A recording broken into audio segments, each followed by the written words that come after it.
Hello guys, good afternoon, and this is Pastor Shinibo Pekaat. Nandito tayo ngayon sa harap ng Dikambangan Mission Congregation na kung saan ating i-consecrate ang bagong patayong church building dito sa Isabela Coastal Mission District. This was started last April 2024 at ang vision natin dati, ang goal natin dati is we will build the church for at least 2 to 3 years. But thankful sa mga naging bahagi upang sa ganon mas mapadali ang pag-consecrate at pagpapatayo ng church building na ito. And this very day, very significant kasi yung ating major donor ay nagdiriwang ng kanyang kaarawan at ngayon ding araw na ito, i-consecrate natin ang church building na ito. This was started by a vision, a goal, at nag-start ng bayanihan, nagkaroon ng mga donations, pledges, small donations until na napatayo yung 4 na poste. And after that, nagkaroon tayo ng major donor na kung saan simula noon, continuous na yung ating pagpapatayo at hanggang ngayon na patapos na. And we are very thankful to Sir Onofre Esteban, Ma'am Benny Esteban na naging bahagi, malaking bahagi dito sa pagpapatayo ng church building nito. And also, we would like to recognize yung donor po ng ating lote dito sa Dikambangan Mission Congregation in the person of Nortencio, Sir Nortencio Pekaat. At salamat din po sa pagbibigay at pag-entrust, pagkakaloob para sa iglesia upang sa ganon ay magkaroon ng lote na pagpapatayuan ng mission congregation na ito. And Dikambangan Mission Congregation is continuously growing in membership at the same time even yung pananampalataya at ministeryo ng iglesyang ito.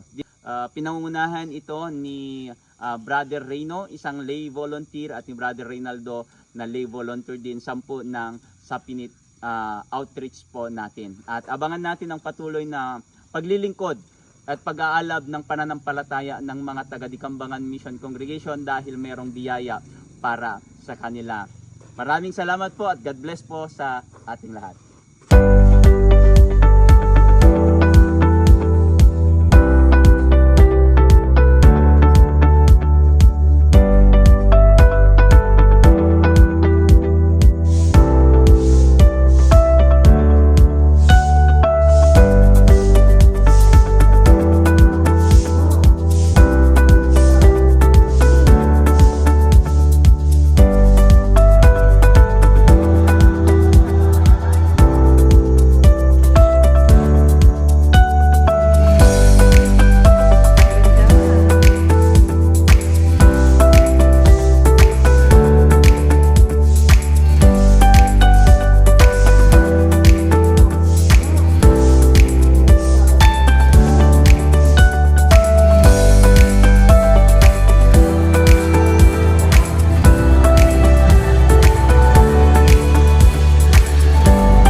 Kuna tayong sapayang kumata matan tayo iti church building kahit at dadagit ang arapap tayo aramiden ngayon hindi kuna tayo patakder tayo iti medyo mas mayat kung dagdakil na church kasla imposible narit tayo tayo kakabsan umuna manmano tayo may kadwa manmano iti income tayo may katlo, kasla suminig dito nga kaslahan ng mapasama. Hindi man niya inilarami sa congregation niya pagsa. Nagkararag, nagplano, tinuskulan, tirupa, ay masidip ka na giti, mabalay na asikgan. Itikin na imbag na ako Diyos na pag-gather tayo ng 15,000 items ata. Plus yung nag-pledge na pagkalawang 5,000. And we are so brave enough to start. Nagtuloy tayo ng ibaga, nag-grugin tayo, pag-ipatakder tayo. Kaya nagbayanihan, may patakder iti iglesia tayo, tigayan ti upat nga poste na nga saan tayo namnamaon ngon nga iti sumarudo, nakautang tayo pa. Nagitin tayo man dagayan nga bambanag kaamsan. Ngayon man niya itinapasamak gapo iti panagkarkararag iti panagitalik tayo ito ni Apo Diyos. After iti annual conference, sinumbatan iti Diyos dahil iti karkararag tayo.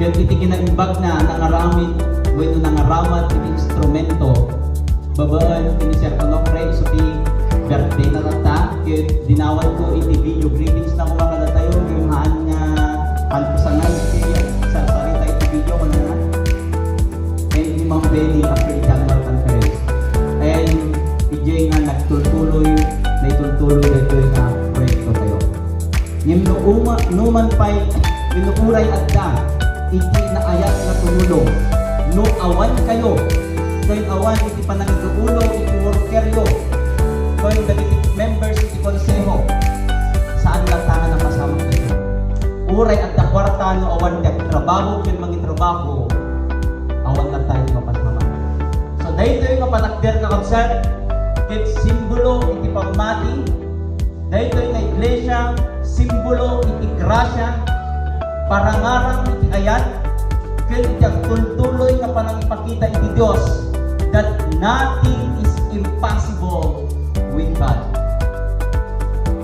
Daytoy iti testamento nga magpaniknik nga no adda iti arapaak no adda iti tarigagay adda iti panagmaymaysa ken adda iti pinapakumbaba nga agdawat iti Dios mabalin na nga mga rapid iti nakaskasdaaw mabana naglagitik ka every time na ako pero tayo nakadepende tayo di bulsa tayo talaga imposible dapat na realidad kung kanagbiyak tayo pero kung natagaro din no adda iti arapaak tayo kung tayo'y may pangarap kung tayo'y mayroong gustong naisin at gustong marating huwag na huwag kang titingin sa nilalaman ng iyong bulsa huwag na huwag kang titingin sa iyong kakayahan. Huwag na huwag kang titingin sa kung sino ang tao. Ang tignan mo, yung kakayahan ng Diyos na maaaring magbigay, magkaloob, at gumawa ng mga bagay-bagay na hindi natin inaasahan at hindi natin kailanman ma-isip. And this is very testament na iti Diyos ket si Biblia. Na iti Diyos ket managder, na iti Diyos ket managparabot. But the challenge to have said iti sa tunggal may sa tayo. Addan iti iglesia tayo, addan iti pagdimdimungan tayo, addan tayo ituyen, what's next? Iti challenge kada tayo kapsat, at tultuloy tayo kung mga agtakder, at tultuloy tayo kung mga ikumit kag itibiyag tayo, tapno dahi tayo nga patakder, kahit mapununto pa kasla iti saktong galmay sa kada tayo. Kahit doon tayo iti panawin at problema tayo iti pagtugawan iti saktong galmay sa. At tuloy tayo iti mission, agbalin tayo manapod iti pamati tayo, kahit tultuloy tayo nga agbyag, ang maialubog iti pagayatan iti Diyos. Kahit dahi kuma iti pagtakdiran tayo. Dahil to'y kahit saan tayo laing nga utang, manipod iti muna nga nag-mission dito'y. Saan tayo lang nga utang kadagiti agdama nga nangitid kada tayo. Daytoy arapid tayo, ket utang tayo iti sumaruno nga henerasyon. Kaya't nangasawin, anyaman nga actions tayo, anyaman nga aramidin tayo, iti daytoy nga aldaw, iti daytoy nga kanito, iti daytoy nga panawin. At daan iti impact na iti sumaruno nga henerasyon. Ket dumteng to ti panawin nga dagitoy nga upin ket kunada. Agyaman kami kada pinandanang mi isuda nga nagbanlo isuda nga nagsakripisyo isuda nga situturin nga nangipaay ken nangipamana itang mati iti tunggal may sa tayo ket dili kuma iti panigkaman tayo isu nga kayat ko may congratulate iti Dikambangan Mission Congregation palakpakan yung kabsat iti pagpangilo may kauluan ni Kuya Rino Brother Reynaldo, kasama iti Church Council Chairperson tayo ni Kuya Arnel, may leader tayo ni Ate Jane Sendeno. Kaya iti Diyos, iti maidayaw, iti sa tunggal may sa kada tayo. Amen.